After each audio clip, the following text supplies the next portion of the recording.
Hi hello നമസ്കാരം. മല്ലുമലയാളി കുക്കിങ്ങിൻ്റെ പുതിയൊരു വീഡിയോയിലേക്ക് എല്ലാവർക്കും ഒരിക്കൽ കൂടി സ്വാഗതം. ഇന്ന് നമ്മൾ തയ്യാറാക്കാൻ പോകുന്നത് പാലക്കാടൻ സ്റ്റൈൽ പച്ചത്തവരയ്ക്ക് പുളിയാണ് നമ്മൾ വയ്ക്കാൻ പോകുന്നത്. നാടൻ രീതിയിലാണ്, അതുകൊണ്ട് തന്നെ വീഡിയോ സ്കിപ്പ് ചെയ്യാതെ കാണാം. എൻ്റെ ചാനൽ ആദ്യമായിട്ട് കാണുന്നുണ്ടെങ്കിൽ സബ്സ്ക്രൈബ് ചെയ്യാനും ലൈക്ക് ചെയ്യാനും മറക്കരുത്. വീഡിയോ ഇഷ്ടപ്പെട്ടാൽ ഫ്രണ്ട്സിനും ഫാമിലിക്കൊന്നും ഷെയർ ചെയ്യാനും മറക്കരുത്. അപ്പോൾ നമുക്ക് നേരെ വീഡിയോയിലേക്ക് പോകാം.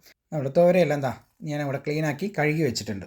ആദ്യം തന്നെ നാരങ്ങ വെളുപ്പത്തിലുള്ള വാളംപുളി എടുത്തിരിക്കുന്നത്. അതിലേക്ക് കുറച്ച് വെള്ളം ഒഴിച്ച് കൊടുത്തിട്ട് നമുക്ക് ഒന്ന് കുതിർക്കാൻ വയ്ക്കാം.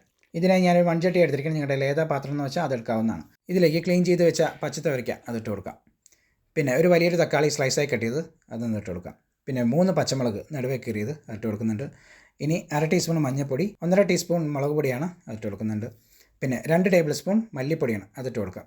ഇതിന് വേകാൻ ആവശ്യമായിട്ടുള്ള വെള്ളം ഒഴിച്ച് കൊടുക്കാം. കറക്റ്റ് അളവ് പറയണമെന്ന് പറഞ്ഞു വെച്ചാൽ നമ്മൾ ഈ തുവരക്കയുടെ മേലെ നിൽക്കുന്ന രീതിയിൽ വെള്ളം ഒഴിച്ച് കൊടുക്കാം. ഇനി എല്ലാം കൂടി നല്ലപോലെ ഒന്ന് മിക്സ് ചെയ്ത് കൊടുക്കാം. ഇനി നമുക്കൊന്ന് അടച്ച് വെച്ചിട്ട് ഹൈ ഫ്ലെയിമിൽ നമുക്കൊന്ന് വേവിക്കാൻ വേണ്ടി വയ്ക്കാം. ഓക്കെ, ഈ സമയം കൊണ്ട് ഞാനിത് ഒരു മിക്സിയുടെ ജാറിലേക്ക് 1 കപ്പ് തേങ്ങ ഇട്ട് കൊടുക്കുന്നുണ്ട്.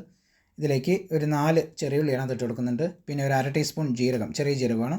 പിന്നെ ഫ്രഷ് ആയിട്ടുള്ള കുരുമുളക് അതൊന്നിട്ട് കൊടുക്കുന്നുണ്ട്. ഇനി കുറച്ച് വെള്ളം ഒഴിക്കാം. ഓക്കെ, നമുക്കിതൊന്ന് അരച്ചിട്ട് വരാം. ഇതുണ്ടോ, അരച്ച് സെറ്റായിട്ടുണ്ട്. ഇനി നമ്മുടെ പാത്രം ഒന്ന് തുറന്ന് നോക്കാം. ഇതുണ്ടോ, വെള്ളമൊക്കെ വറ്റി നല്ല സെറ്റായിട്ടുണ്ട്. ഓക്കെ, ഈ ലെവലിൽ തന്നെ കണ്ടാൽ തന്നെ അറിയാം നല്ലപോലെ പാകമായിട്ടുണ്ട്. ഇനി നമുക്കൊന്ന് വെന്തിട്ടുണ്ടോ എന്നൊന്ന് നോക്കി നോക്കാം. ഓക്കെ, ഇതുണ്ടോ നല്ലപോലെ വെന്തിട്ടുണ്ട്. ഇനി പുളിവെള്ളമാണ് ഒരു 3/4 കപ്പോളുണ്ട്, അത് നമുക്കൊന്ന് ചേർത്ത് കൊടുക്കാം. ഇനി ഇതിലേക്ക് 1 ടീസ്പൂൺ കല്ലുപ്പാണ്, അത് നമുക്കൊന്ന് ഇട്ട് കൊടുക്കാം. നമ്മൾ നേരത്തെ ഒന്നും ഉപ്പ് ചേർത്തിയിട്ടില്ല, ഇപ്പോഴാണ് ചേർക്കുന്നത്. ഇനി എല്ലാം കൂടെ നല്ലപോലെ ഒന്ന് മിക്സ് ചെയ്ത് കൊടുക്കാം. ഇന്ന് ചെറുതായിട്ടൊന്ന് തിള വരുന്ന സമയത്ത് നമുക്ക് അരച്ച് വെച്ചിരിക്കുന്ന തേങ്ങ ചേർത്ത് കൊടുക്കാം.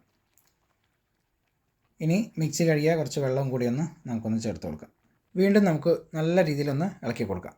നമ്മുടെ ഈ തേങ്ങയൊക്കെ ഒന്ന് നല്ല രീതിയിലൊന്ന് മിക്സ് ആയിട്ട് വരട്ടെ.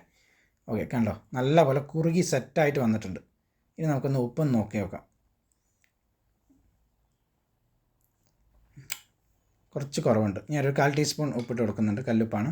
ഇനി വീണ്ടും നല്ലപോലെ ഒന്ന് ഇളക്കി കൊടുക്കാം. ഓക്കെ, ഇത്രയാണ് മതി. ഇനി നല്ലപോലെ ഒന്ന് തിള വന്നിട്ടുണ്ട്. ഇനി നമുക്കൊന്ന് താളിക്കാനുണ്ട്. ഇതിനായി ഞാനൊരു പാത്രം അടുപ്പ് വെച്ചിട്ടുണ്ട്. അതിലേക്ക് 1.5 ടേബിൾ സ്പൂൺ വെളിച്ചെണ്ണ ഒഴിച്ച് കൊടുക്കുന്നുണ്ട്. ഇതിലേക്ക് 1 ടീസ്പൂൺ കടുക് ഇട്ട് കൊടുക്കാം. അന്ന് പൊട്ടിയാലുടൻ 3 വറ്റൽമുളകാണ് പൊട്ടിച്ചത്, അതൊന്ന് ഇട്ട് കൊടുക്കുന്നുണ്ട്. പിന്നെ 4 വെളുത്തുള്ളി ചതച്ചത് അതിട്ട് കൊടുക്കുന്നുണ്ട്. പിന്നെ 10 ചെറിയുള്ളി ചതച്ചത് അതും കൂടി ചേർക്കുന്നുണ്ട്. പിന്നെ കുറച്ച് കറിവേപ്പില അതും കൂടി ചേർത്ത് നല്ലപോലെ ഒന്ന് ഇളക്കി കൊടുക്കാം. നമ്മുടെ വെളുത്തുള്ളിൻ്റെയും ചെറിയുള്ളിൻ്റെയൊക്കെ കളറൊന്ന് മാറുന്നവരേക്കും നല്ലപോലെ ഒന്ന് ഇളക്കി കൊടുക്കാം. ഇത് കണ്ടോ, കളറൊക്കെ മാറി സെറ്റായിട്ട് വന്നിട്ടുണ്ട്. ഓക്കെ, ഇത്രയും മതി. ഇനി നമ്മുടെ കറിയിലേക്ക് നമുക്കൊന്ന് ചേർത്ത് കൊടുക്കാം. ഓക്കെ, ഇനി എല്ലാം കൂടെ നല്ലപോലെ ഒന്ന് മിക്സ് ചെയ്ത് കൊടുക്കുന്നുണ്ട്. അപ്പോൾ ഇത്രയേ ഉള്ളൂ, നമ്മളുടെ പാലക്കാടൻ സ്റ്റൈലിലുള്ള പച്ചത്തവരയ്ക്ക പുളിക്കറി ഇവിടെ റെഡി ആയിട്ടുണ്ട്. ഇപ്പോൾ തുവരയുടെ സീസണാണ്. അപ്പോൾ നമ്മുടെ സൂപ്പർ മാർക്കറ്റിലോ അല്ലെങ്കിൽ നമ്മുടെ കൃഷിയിടങ്ങളിലൊക്കെ ഉണ്ട് പറഞ്ഞു വെച്ചാൽ ഇതേപോലെ കിട്ടുകയെന്ന് വെച്ചാൽ ഈ രീതിയിലൊന്നും ഉണ്ടാക്കി നോക്കൂ. വേറെ ലെവലാണ്, സിമ്പിളാണ്. അപ്പോൾ പുതിയ റെസിപ്പി ആയിട്ട് അടുത്ത വീഡിയോയിൽ കാണാം. താങ്ക്